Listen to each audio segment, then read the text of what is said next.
Halo Mas Bro, selamat datang kembali di channel Rustanto Auto Info. Di video kali ini saya akan membacakan kembali peringkat 20 besar penjualan mobil di Indonesia periode bulan November 2024 berdasarkan data wholesale dari Gaikindo. Tentunya tidak termasuk pickup ringan.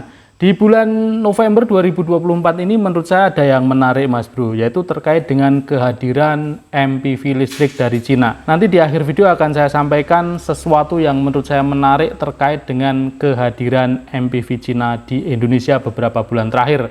Tetapi sebelum itu langsung saja kita bacakan dulu, inilah peringkat 20 besar penjualan mobil di Indonesia periode November 2024 tidak termasuk pickup ringan. Kita mulai dari peringkat 20, diisi oleh Pajero Sport dengan wholesale sebanyak 917 unit. Pajero Sport sudah beberapa bulan tidak masuk 20 besar, artinya di bulan ini dia merupakan pendatang baru kursi 20 besar. Secara wholesale di bulan ini terdapat kenaikan, yaitu sebanyak 92 unit apabila dibandingkan dengan bulan sebelumnya.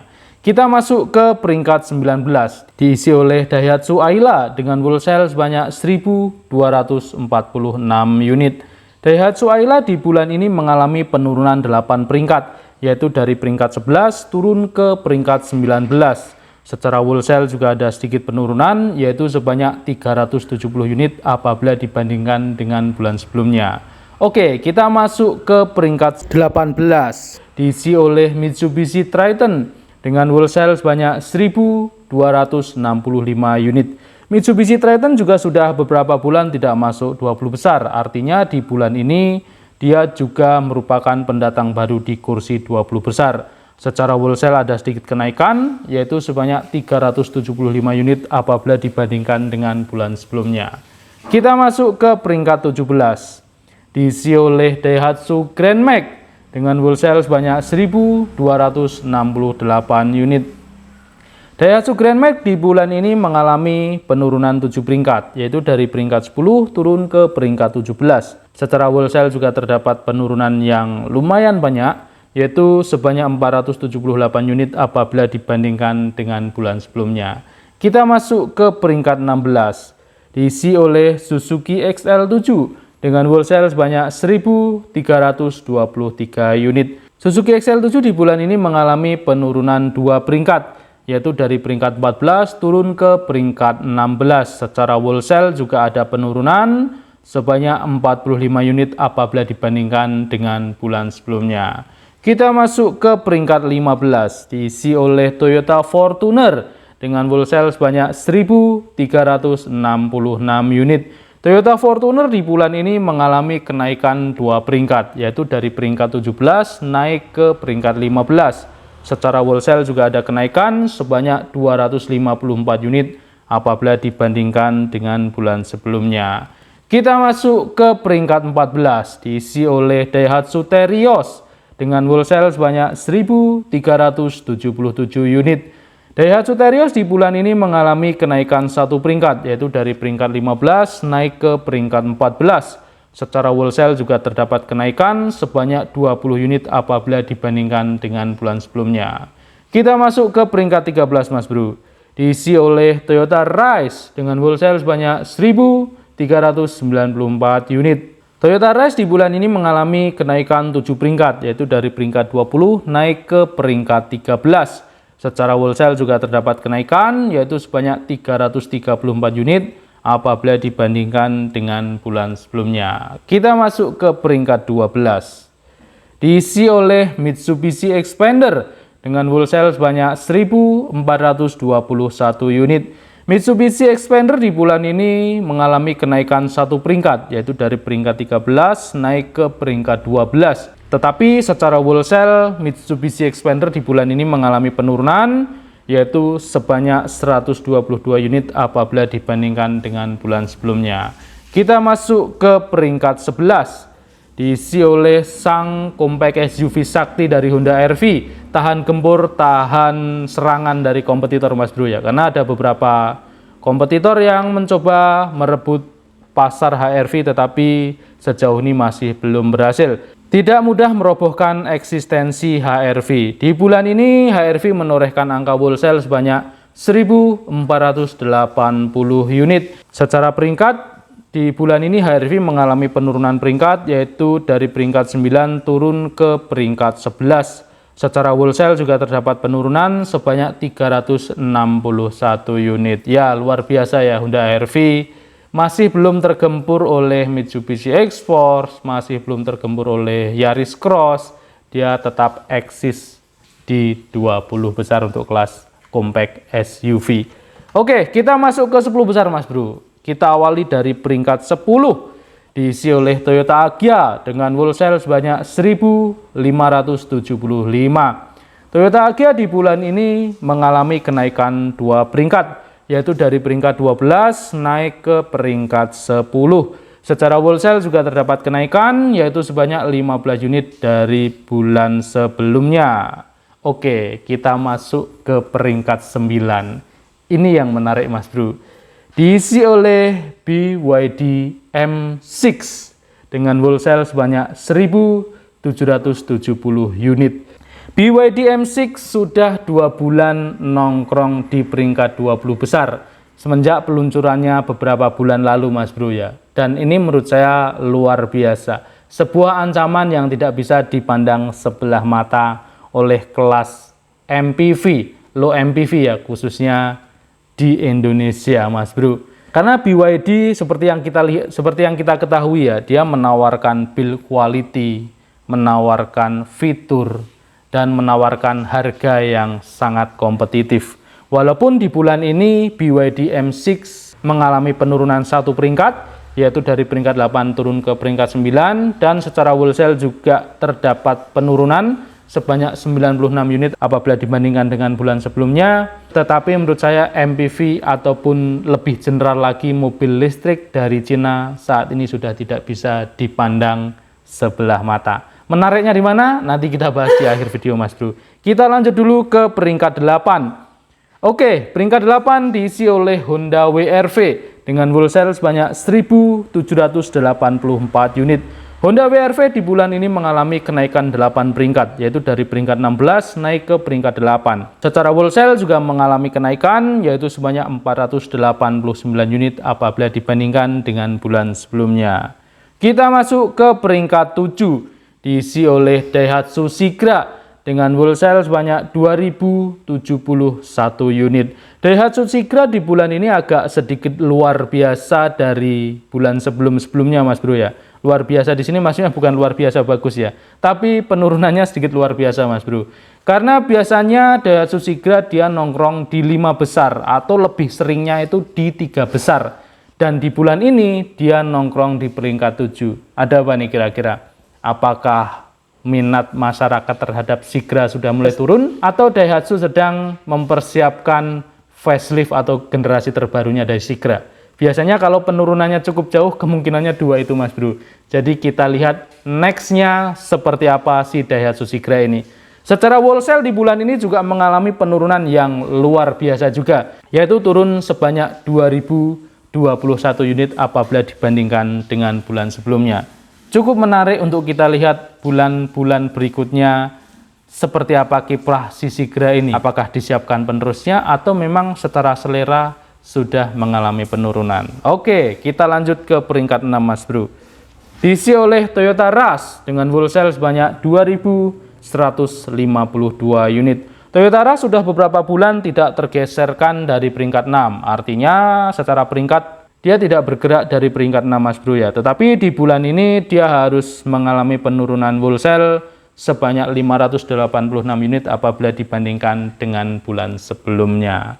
Kita masuk ke 5 besar Mas Bro. Kita awali dengan peringkat 5. Diisi oleh Innova Reborn dengan wholesale sebanyak 2.581 unit. Innova Reborn di bulan ini mengalami kenaikan 2 peringkat. Dari peringkat 7 di bulan sebelumnya, di bulan ini dia nongkrong di peringkat 5. Secara wholesale juga mengalami kenaikan sebanyak 136 unit apabila dibandingkan dengan bulan sebelumnya. Kita masuk ke peringkat 4, yang isi adalah adiknya. Atau mungkin kalau di ajang ini mungkin bisa jadi kompetitor Mas Bro ya. Yaitu adalah Innova Zenix dengan wholesale sebanyak 3.327 unit.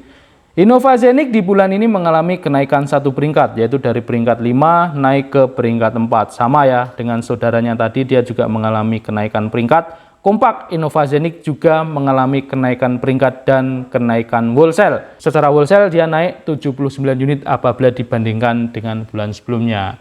Kita masuk ke peringkat 3 Mas Bro, atau 3 besar. Ya seperti bulan-bulan sebelumnya lah ya.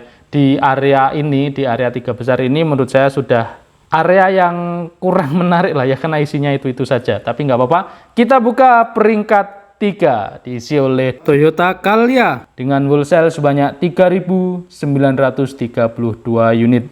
Daihatsu Calya di bulan ini mengalami kenaikan satu peringkat, yaitu dari peringkat 4 naik ke peringkat 3. Secara wholesale juga mengalami kenaikan sebanyak 176 unit apabila dibandingkan dengan bulan sebelumnya.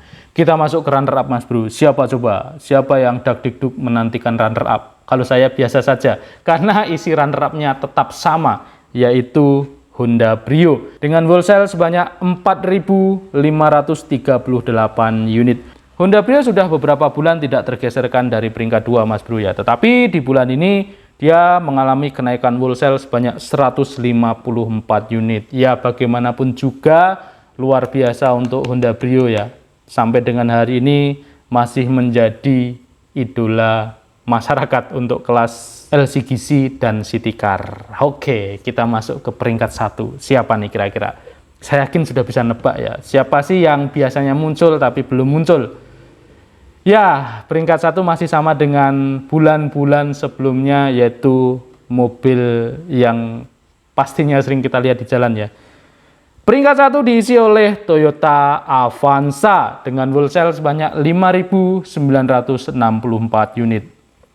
Toyota Avanza sudah beberapa bulan tidak tergeserkan dari posisi sang jawara. Bahkan di bulan ini dia mengalami kenaikan wholesale sebanyak 353 unit. Ya, luar biasa untuk Avanza, untuk Brio, Calya, Zenix, Ribbon, Rush, semuanya yang masuk di 20 besar luar biasa. Terkhusus tadi yang menarik adalah BYD M6. Apa sih yang menarik? Kita buka Mas Bro. Tapi ada tapinya lagi nih. Sebelum itu di bulan ini saya akan menyampaikan beberapa mobil yang harus keluar dari peringkat 20 besar ya. Karena seperti biasa kalau ada unit yang masuk mengisi kursi 20 besar, pastinya ada unit yang harus rela lengser dari kursi 20 besar. Apa saja? Yaitu yang pertama adalah Toyota Veloz. Di bulan lalu dia peringkat 19, di bulan ini harus geser dulu.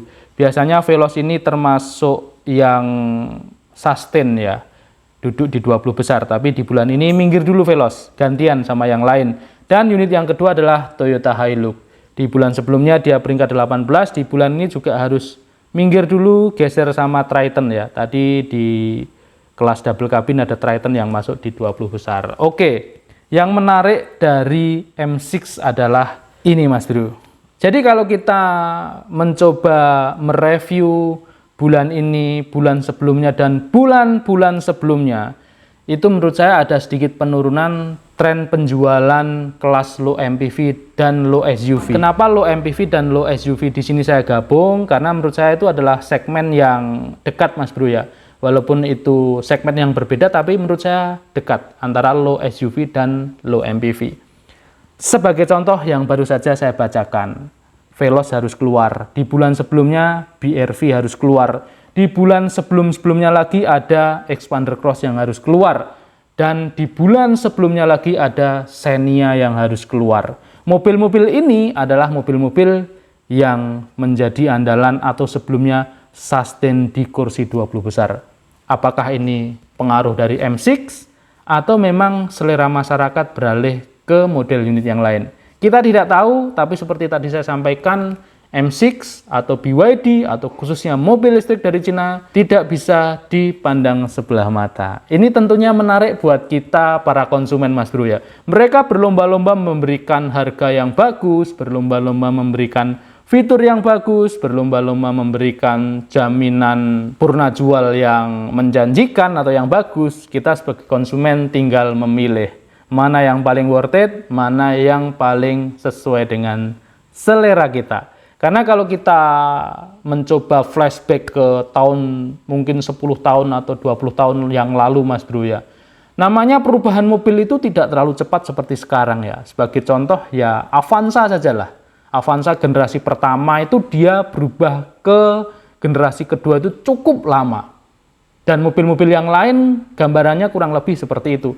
Tapi bayangkan sekarang Mas Bro, baru setahun 2 tahun keluar facelift. 2 tahun 3 tahun keluar facelift, keluar mobil baru. Mungkin yang sakti hanya Ras sama Terios kali ya, yang sudah cukup lama tidak mendapatkan penyegaran mayor, tetapi sampai dengan hari ini dia masih laku keras. Tapi menurut saya tetap tidak boleh terlena, karena gerusan pasar global di luar sana semakin kuat. Oke. Demikian video dari saya di kesempatan kali ini, semoga bisa menjadikan referensi, dan apa yang saya sampaikan tentunya berdasarkan data dari wholesale yang saya peroleh Mas Bro ya. Atas opini yang saya sampaikan itu adalah opini pribadi saya, tidak bermaksud berpihak atau menjatuhkan salah satu merek, hanya berusaha memberikan sebuah analisa dan memancing nih pendapat teman-teman seperti apa, silahkan kita sharing di kolom komentar. Apabila ada kesalahan dalam saya menyampaikan data, kemungkinan datangnya dari pribadi saya sendiri Mas Bro ya. Revisinya nanti kalau ada salah ya pasti saya sampaikan di kolom komentar ataupun kolom deskripsi. Apabila video ini bermanfaat, jangan lupa like dan subscribe. Terima kasih.